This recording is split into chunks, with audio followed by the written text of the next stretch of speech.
there is now AI built into a new monitor that is coming out. Aside from the high-end specs like 4K resolution, 240 Hz refresh rate, and the 0.03 millisecond response time, it has a fascinating AI feature. 0.03 They're calling it millisecond AI response Skylight, time. and it might just be borderline cheating.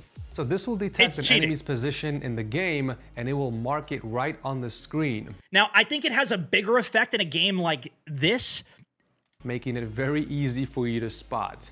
Now, I know what you're thinking, this is basically wall hacks, but not quite. In order for the AI to mark the enemy's location on the screen, it would have to first detect it in the minimap. So technically, it's not cheating.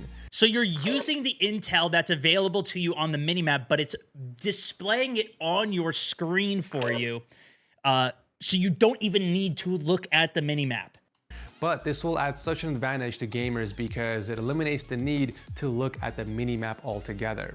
This is only a demo for League of Legends, but imagine this working on Call of Duty, right? Your team pops the UAV, revealing the location of your enemies, but you're too focused in the game to look at the map. Then all of a sudden, you see the enemy's location on your screen.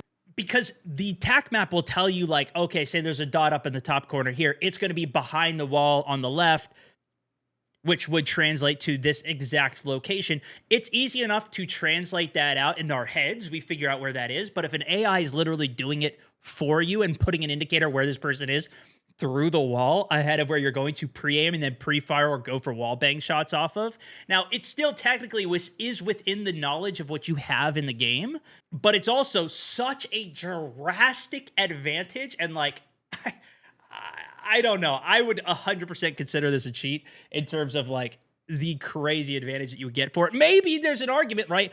Oh, well, Stone, if you use a controller that's got back paddles on it, that's also a hardware advantage. That's something that not that many people I usually see complain about versus the regular game, but I still think is like, I feel like that's still a pretty big advantage. But they could also make it so this is a bannable thing. They could check the hardware that you're using to make sure that it is not one of these monitors that is compatible with it. For example, if you saw my video on Rewazda where people were using a mouse with aim assist because they tricked the computer or console into thinking that it was a controller, but you're really using a mouse input to then get aim assist while using it. They've already made that now something that is bannable. But my bigger concern is that, yeah, AI is so inferior and hard to use right now that you do need quite a bit of expertise to even set this up to get a monitor that's like it.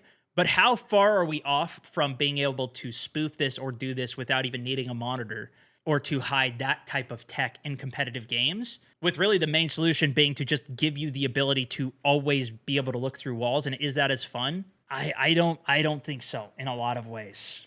But yeah, more of a fear for the future to come.